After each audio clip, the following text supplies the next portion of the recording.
BSNL SIM 4G speed test. The speed. Okay. వస్తుందన్న 10 MBPS వరకు వస్తుంది. 10 MBPS తక్కువనే కదండి 10 MBPS. 4Gలకు అంతేగా అన్న. వీడియోస్ ప్లే అవుతుంది.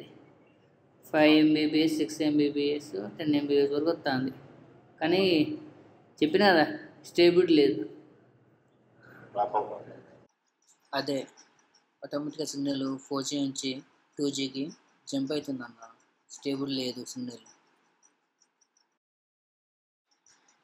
చూడాలన్నా ఏమన్నా ఆగస్టులోపు ఏమన్నా BSNL సిగ్నల్ ఏమైనా ఇంప్రూవ్మెంట్ కావచ్చు. చూద్దాం.